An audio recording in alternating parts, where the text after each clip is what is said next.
嫂子娇生惯养，不愿意带娃，将孩子扔给我。可侄子吃饭严重挑食，脾气还大，动不动就摔碗骂人，还要让我像仆人一样伺候他，喊他小少爷。为了改掉他这个毛病，我动手教训他，嫂子却教我打侄子的视频发到网上，说我虐待儿童，让众多网友网暴，我自己则吸了一大批粉丝直播带货。大哥知道后，将我做成残废，爸妈也怨恨我打了他们的宝贝孙子，将我一个人丢在医院等死。再次醒来，我回到动手教训侄子，楚月，快去喂你侄子吃饭。正拿着手机挑选衣服的嫂子用胳膊肘狠狠地撞我一下，格外娴熟的命令我去伺候小侄子。我没有起身，而是看着远处的小侄子又摔了碗，站在那里大吼大叫。我不喜欢吃胡萝卜，不喜欢吃芹菜，不喜欢吃西红柿。喂食，为什么要做这些讨厌的菜？楚月，我要吃肉，你快点去给我买。小侄子的尖叫声如魔音绕耳，从他稍微懂一点时开始，他就跟嫂子一样喊我名字，将我当做楚家的仆人。我从来没听见他喊过我一声姑姑，不仅是嫂子，连同我爸妈和我哥哥都将他当做宝贝来宠惯的无法无天。可有时明明只要我不听话，爸妈就会拿小臂粗的棍子狠狠揍我，说娇生惯养，出来的孩子难成大器。前世我担心小侄子再这样下去，将来会成为社会毒瘤，为了让他改掉这些毛病，我直接出手教训他，想要让他乖乖听话，做一个懂事的好孩子，却没想到这件事直接让我丧失生命。重活一世，我可不会再像前世那样乖乖当个傻缺大冤种。既然他们自己都不在乎小侄子将来会变成什么样子，我又瞎操什么心？他自己有手有脚，凭什么要我喂？我没动，懒洋洋的躺在沙发上玩手机。要问也应该是嫂子，你喂你是他妈，这要是传到外面去不知道，还以为我是他妈，我还年轻，可不想无痛当妈。嫂子顿时黑了脸，楚月，你说什么呢？让你给小侄子喂饭就累到你了，都多大的人，你怎么还这么矫情？嫂子，我可没这么说。小侄子不吃饭不是缺人喂，是没看见肉。我笑了笑，朝小侄子招了招手，梦梦，你要是想吃肉，就跟你妈说她这么宠你，肯定会给你买好几斤猪肉，让你吃个够。小侄子瞬间亮了眼，跑到嫂子面前说要吃肉。嫂子一听，脸都僵了，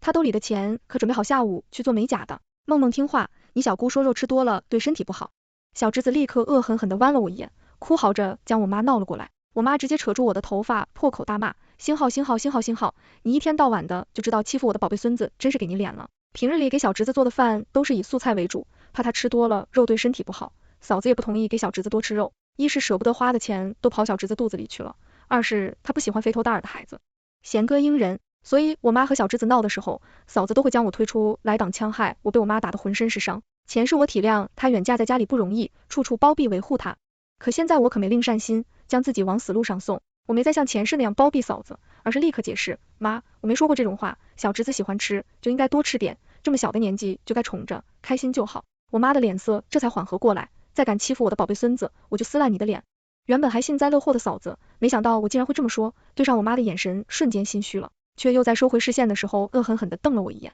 我在心里冷笑一声，他这种人就会捏着我的良心，让我成为全家人的公敌，想用我来衬托他多高尚美好，这一辈想都别想。我妈吼了，我还不赶快去给我宝贝孙子买肉，我可不想再当他们免费的保姆开口提议，妈，小侄子喜欢吃嫂子买的肉，让嫂子带小侄子买去呗，这样小侄子想吃多少就吃多少，养得白白胖胖的也给你长福气。小侄子一听，立刻抱着嫂子的手叫我不停，我不要楚月带我去，我要妈妈带我去买肉。可我嫂子动了动嘴，想拒绝他，不想花做美甲的钱来给小侄子买肉，家里的钱大多数都被我妈收着，要是花得多，他就只能做些简单的图案。我妈不耐烦的催促他，可什么可让你带我宝贝孙子出去是给你脸了，你还不赶快去，要是饿着我宝贝孙子怎么办？嫂子无奈只能带着小侄子出去，我积极主动的将肉炒了，摆放的时候故意摆到小侄子面前多吃点，你看都饿瘦了以后想吃什么就让你妈给你买。爸妈对我的表现很满意，小侄子对我哼了一声，以后再敢给我做那些讨厌的饭菜，我就把你赶出去，别想再在我家混吃混喝了。要是换做往常，我大概会顶着我妈的怒火说小侄子一顿，纠正他错误的认知。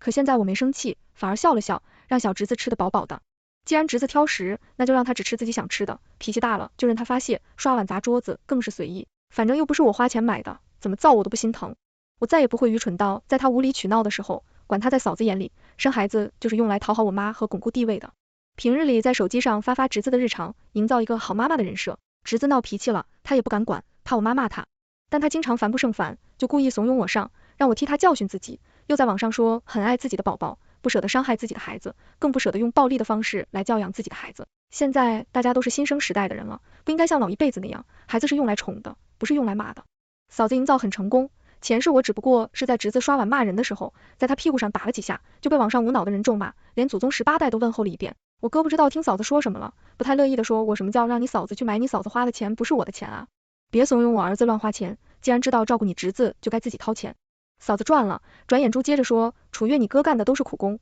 挣钱不容易，不像你是个高材生啊，我看你住在这里吃的穿的住的用的都是我家的，就该把挣的钱全都交上来。爸妈，你们说是不是我之前没跟我妈说过我收入多少，怕她把我的钱全要走？后来公司发钱的时候，无意间被嫂子看见，被她惦记了很久，我呵呵笑了，我妈脸色都变了，拿起扫帚就往我身上抽。楚月，你竟然敢欺骗我！我爸也吐了口唾沫骂我，你这个没良心的，挣这么多钱不交出来，竟然还敢私吞星号东西。侄子已经被惯到，认为家里所有人的钱都是他的了，恶狠狠的抬脚踹我阴沉着脸骂，敢偷我的钱，我倒也不慌乱，妈，我要有这钱，我早就上交了。嫂子看错了吧？你们也知道嫂子不会工作，也不会带小孩，你们年纪又大了，经不住闹腾，这重任只能落在我头上，我哪有时间工作，早就被公司辞退了。爸妈瞬间停住了手，相互看了看，我爸理所当然的率先开口，那你赶紧出去找工作，每个月赚的钱都必须一分不少的上交。我妈看了嫂子一眼，话里全是对嫂子的嫌弃，以后这娃就让你嫂子带，家里的事情也该轮到她做。他们早就对嫂子不满意了，只不过之前有我哥护着嫂子，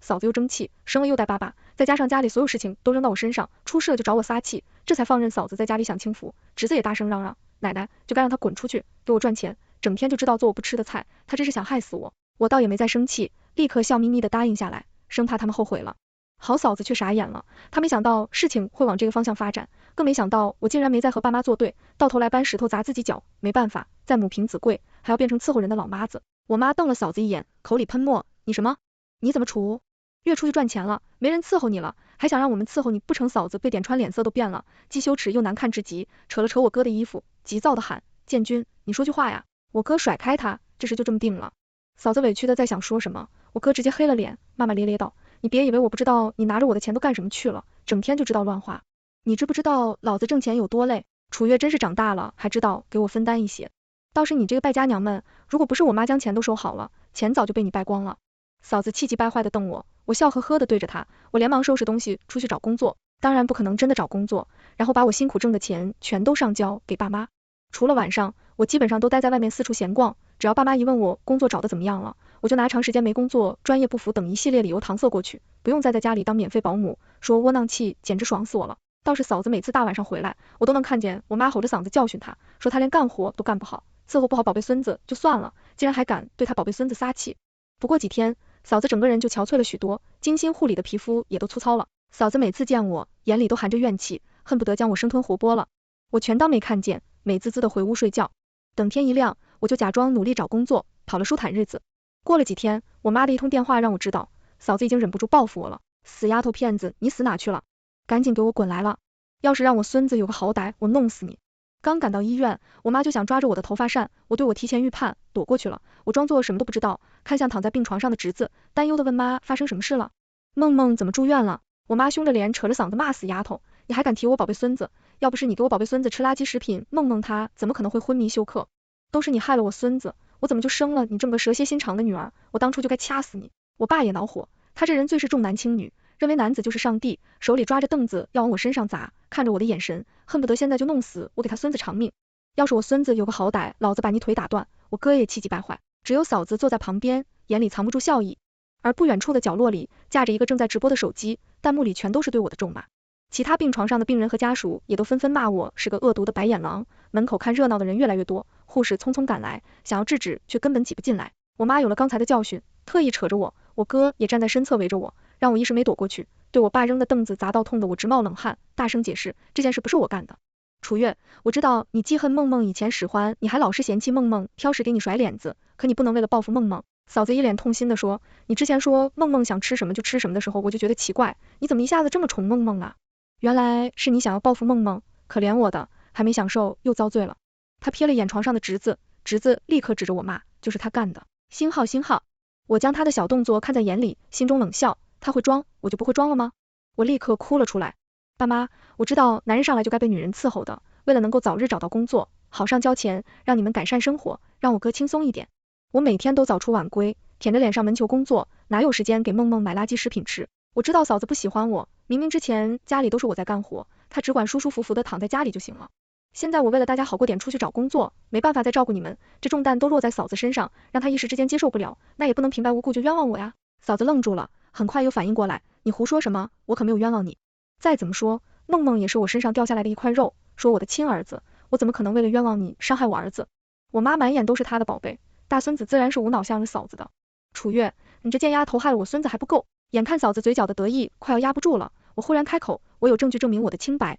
他们以为我是在拖延时间想要跑路，压根没信。我直接掏出手机，打开客厅的监控视频。我知道家里的监控早就坏了，但爸妈年纪大了，身体容易出毛病，梦梦也还小。监控是在侄子出生后不久安装的，有些家庭会担心孩子出事，特意在家里安装监控，避免出门后孩子出现什么意外。嫂子嫌侄子吵，经常将侄子丢给我照顾，爸妈又让我干家里的所有家务，我出门的时间越来越少，甚至连工作都没法上。我哥知道我变成了侄子的小保姆，也省得多操一分心，更懒得多花一分钱修监控，就这样一直坏着。我将手机拿给他们看，侄子天天嚷着要吃大鱼大肉，但嫂子根本就没做过饭，哪里能满足得了挑食的侄子，又怕我爸妈说他伺候不好他们的宝贝孙子，还记恨我不光将侄子扔给他带，连家务都落在他身上。嫂子趁我爸妈不在身边，天天给侄子点垃圾外卖吃，还哄骗侄子，如果爸妈和我哥问起来，就说是我买的。真相大白，嫂子脸都变得惨白惨白的，她阴冷的看着我，恼羞成怒的吼道：楚月，监控修好了，你怎么不早说我？悠悠开口，我忙着找工作，一时间忘记跟你们说了，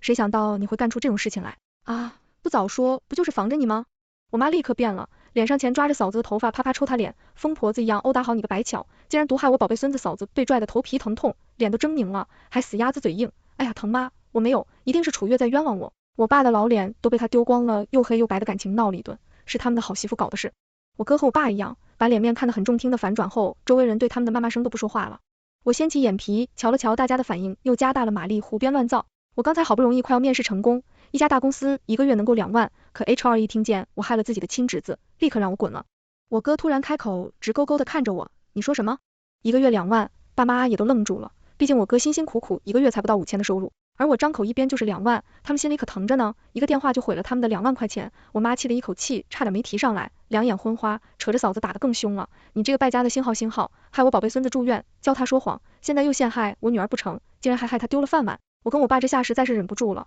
纷纷出手教训侄子，躺在床上也快要气死了，恨他妈让他丢了2万钱手术，这也没办法动弹，就伸出脚在他妈身上踹踹，还不解气，还张口骂骂咧咧，什么脏话都说了出来。嫂子的惨叫声不停，场面一片混乱，而我在旁边假惺惺的劝架，直到警察过来，这场闹剧才停止。爸妈彻底不待见嫂子了，他们对我的态度也变了，再也没对我凶过，反而天天笑脸对着我，希望我再去找工作。我压根不担心谎言被揭穿，这还得多亏了嫂子之前暴露我工资时，故意将我说的有多能耐，还特意将我赚的钱夸大了2倍不止，再加上他们又不知道我去哪面试，根本找不到人求证，而嫂子故意摆放手机开直播，想让我身败名裂，跟前世那样吸一波粉丝，也遭到了反噬。全网都是骂他这个当母亲的蛇蝎心肠，爸妈担心侄子再出什么意外，打算亲自照顾，将他宠得越发无法无天，天天吃香的喝辣的，只要侄子不喜欢的，从来都不会出现在餐桌上，才7岁就已经100多斤了，远处看像个圆滚滚的肉球，脸上的五官都快被肥肉挤没了，发育也比同岁小孩缓慢，智力都比不过5岁小孩。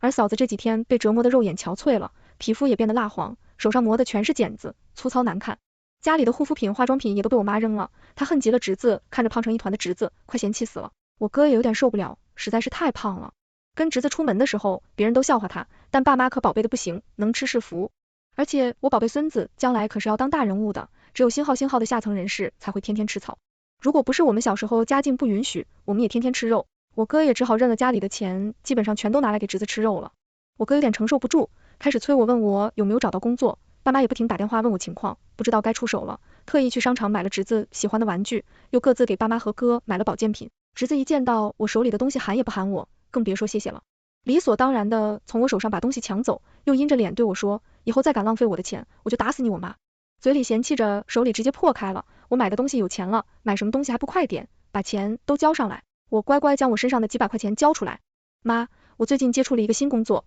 只不过需要预付1万块钱培养一下，等培养完，要是勤快点，1个月也能有差不多2万。我妈往手上喷了喷唾沫，然后一张张数钱听见我说的话，顿时翻了脸。死丫头，你说什么要1万，没有侄子在一旁叫，那是我的钱不能给他。嫂子却偷摸的瞧了我一眼，妈，除了这种工作工资高，其他工作1个月也就只有1-2千。我妈顿时犹豫了，毕竟1-2千和2万相差太大了，但是她又不愿意拿出钱来，只好将我爸我哥都叫了回来，我爸才不乐意将钱花在我身上。但1个月2万的诱惑太大，我哥直接双眼冒金光，费尽口舌劝我爸妈，好不容易快要劝成功了，门被人咣咣敲，嫂子去开了门，来的是几个长相魁梧的男人，胳膊上都刺满了狰狞的刺青，看起来十分不好惹。嫂子顿时吓坏了，声音都颤抖，你们是谁呀？那几个男人直接冲了进来，指着我凶神恶煞的说，楚月赶紧还钱。我妈从未见过这种阵仗，吓破了胆，不明白发生了什么还什么钱，你这个星号背着我们干了什么？我一脸害怕的躲在我哥身后，龙哥，我真的拿不出来50万，你们就算是要了，我的命我也凑不出来啊。站在门前的龙哥粗暴开口也还不了，不，还有你爸妈的吗？赶紧还钱，今天要是再还不了，我就把你家拆了。我哥也怂得不行，想要躲开，却被我死死抓住。我说哭就哭，凄惨无比的说，哥，爸妈你们不能管我呀，我也是为了咱们这个家财去炒的股，可没想钱全都赔了，我不甘心，只好借了高利贷，但我还是没用钱被赚回来，反而欠了50万，只要你们帮我还了，他们就不会拿我怎么用了。妈，求求你们救救我侄子，满脑子都是他的钱，根本就不允许别人动他的不行，那是我的钱，爸妈也不乐意死。丫头，你欠的钱凭什么让我们还？我哥发力甩开，我想清楚了一切，你问我们要钱，是不是想要跑路见人？嫂子趁机数落我，脸上别提多高兴了。我就说他不是个好东西，他根本就是故意的。如果不是讨债的人来得早，这钱都落在我们头上了。我一脸被逼无奈的对龙哥说，我的钱全被我爸妈了，要钱没有，要命一条龙。哥动了动手，身旁2个体型高大的壮汉直接往我爸妈身边走，那就让爸妈还钱，1天不还钱，我们就在这里待1天，什么时候还钱了，我们再离开。侄子想到，却被壮汉控制住。我妈心疼侄子，迫不及待的想跟我摆脱关系，我们没有这个败家的女儿，我只有1个儿子。我哥可不想摊上50万，积极开口对他跟我们没关系，要还钱就找他一个人。爸妈将我的东西全都丢了，他们亲眼看着我被龙哥带走，却无动于衷，甚至还松了一口气。我拿好自己的东西，对龙哥和另外几个人道歉，多谢客气客气。这几个人其实是我找的群演，实际上我根本就没有欠债50万，不过是想要让他们主动摆脱我。如果我真找到工作，他们只会每个月盯着我的钱，甚至还有可能让我的工资直接绑上我哥的银行卡，到时候公司发钱了，直接发到我哥那里，而我连见都没见过。如果我不给钱，他们只会上我的公司去闹。我妈还极有可能在大庭广众下说我如何狼心狗肺，败坏我的品行，逼我将钱上交，我可不想让他们洗我血活着。拿着证件，我去了另一个城市发展，听这边的朋友说，嫂子受不了我爸妈的脾气，也根本耐不住性子，真的当起了家庭主妇，对我爸妈骂的听话了，几天后又不老实了。曾经直播儿子住院想让人网暴我的账号，在反噬到自己身上后，嫂子非但没有注销账号，反而利用全网骂他的热度黑红了，整天拍和儿子的视频，然后直播带货，赚了不少。本来想美滋滋的出去享受一把做美容什么的，却被侄子拦住说，嫂子挣的钱全都是他的，不允许嫂子拿着他的钱出门乱花，要花钱也只能花在他身上。嫂子气不过，想要教训侄子，但侄子这几个月吃得越来越胖，浑身有的是力气，再加上他又不是听话的主，被全家惯成了大少爷的性子，连我爸妈都不放在眼里，怎么可能甘愿被嫂子教训，直接将嫂子揍进了医院。爸妈知道后没说侄子，反而指着病床上嫂子咒骂，还将他的脸刮花了。我哥也向着侄子，对嫂子不管不顾，只是后来侄子长大了，知道美丑了，也因为挑食身体造成的缺陷，让他和正常人无缘，无论是走到那里都会被人嘲笑，气得回家将我爸妈打了一顿。我爸妈年纪大了，身体虚弱，被打一顿差点没救过来，只不过以后都只能躺在床上了。醒来之后，面对警察的追问，我爸妈也没记恨侄子，还责怪他们将侄子吓到了，各种撒泼让他们放了侄子。再后来，侄子越来越嚣张，在家里找我爸妈或者我哥嫂子泄愤，在外面则霸凌其他小孩。我爸妈起不来了，出事之后只能让我哥给他善后。嫂子受不了侄子将他当下人使唤，更受不了整天伺候我爸妈，还要被我爸妈数落没照顾好他们的宝贝孙子。趁着天黑，给我爸妈喂了老鼠药，又偷摸揍了侄子一顿，卷走家里的钱跑了。只剩下我哥和侄子相互折磨，我哥到底没有我爸妈那么溺爱侄子，想教训侄子，让他改性子，但太晚了，侄子已经定型了。这时候再想着改变他的思想，已经成了一场笑话了。而我从小职员一步步上升，拿着我赚来的钱消，摇下一辈子。全文完结。